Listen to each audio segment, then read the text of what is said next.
I'm energized by this conference. This is a new type of thing for me. I grew up in the Evangelical Church in the so-called Bible Belt in America. This really lifts my spirits to see this many people around the world who are pro-Israel. Having said that, I will tell you, because I believe in being a realist, that the Evangelical Church in America is being lost to the Palestinian narrative. It's happened seemingly very rapidly.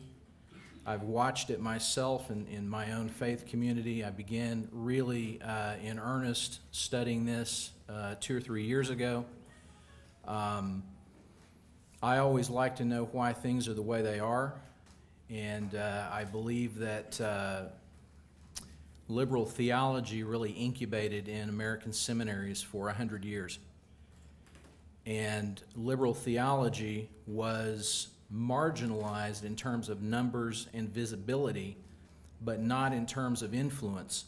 And we're now seeing that come into full flower in the church. With regard to the issue that we are talking about today,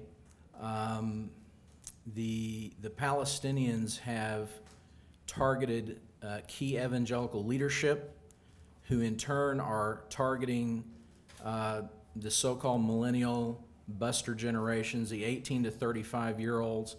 The situation is very serious, I consider. Most rank-and-file evangelicals are not yet aware of it. They're not up to speed on it. They have a sense that something is wrong, but they don't know quite what is wrong. The church growth movement is huge in America, very influential.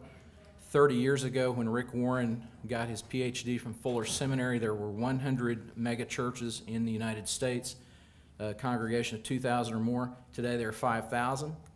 That is growing. The mega churches are a big problem in terms of what we're talking about today, because the larger a church grows, the less, quote, controversial they can afford to be. They cannot afford to offend anyone, except, of course, pro-Israel supporters. I have to say this just in passing because it's an area of interest of mine, but in the late 19th century, when Darwinian philosophy was exported from Europe to America, the clergy quickly embraced it. And men like Henry Ward Beecher marketed it from coast to coast. What that did, again, in terms of what we're talking about, is those were the first attacks against the veracity of Scripture. And it began the slide toward unbelief by many in leadership.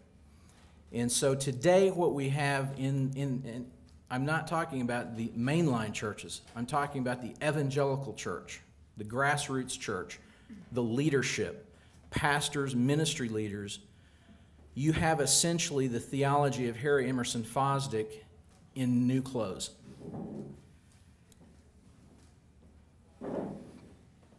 The interesting thing about the new leadership, men like Rick Warren. Warren is considered to be America's pastor. I think Time magazine referred to him that way. Andy Stanley, son of Charles Stanley, he has now eclipsed his father in terms of size of a church in Atlanta. These men are the key drivers behind what is essentially a hard turn to the left among evangelicals. What used to be the domain of the Jerry Falwells and Adrian Rogers and people like this, those men have passed from the scene. And the power vacuum is being filled by men who are not in any way, shape, or form pro-Israel. I personally believe a lot of them are disingenuous. They won't always talk a lot publicly on this subject, but their associations and certain comments that they make telegraph exactly what they believe. I think most people are aware that Warren in 2006 visited Bashar Assad and was very fawning and that sort of thing.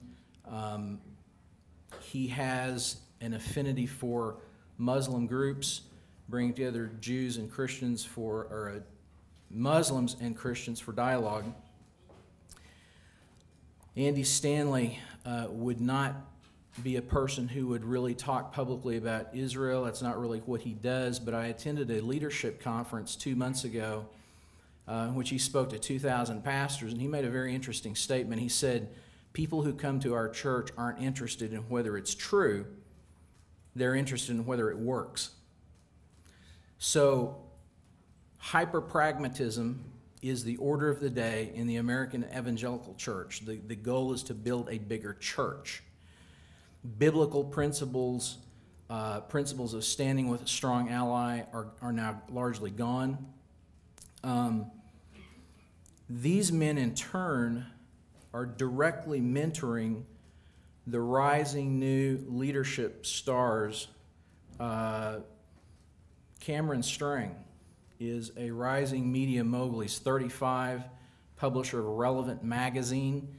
In January, you should look online or try to obtain a copy of Relevant, because he told me that they are going to publish a whole expose, if you will, on his recent trip to what he calls Israel-Palestine.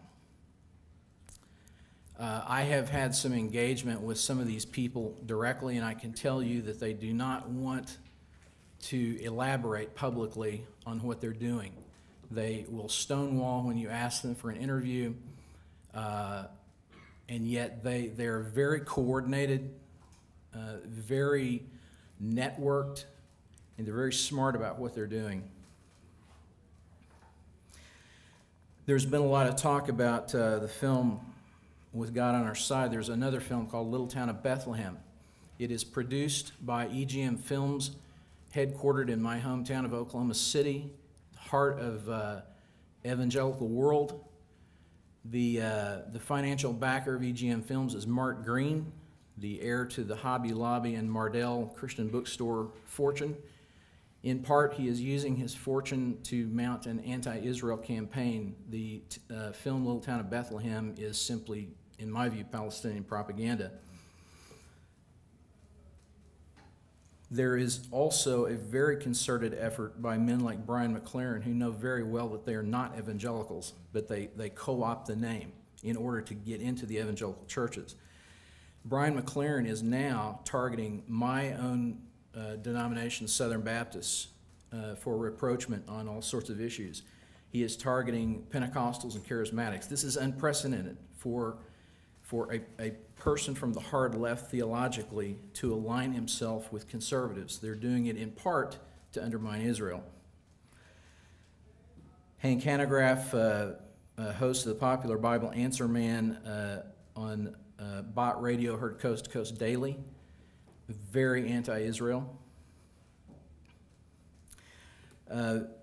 Like everyone else, I could speak longer, but I'll wrap this up by saying that this situation must be addressed in the United States, or, as Victor Stursky of Christians United for Israel told me this summer at their summit in Washington, if we don't do something to reverse this, in 10 years it'll all be over.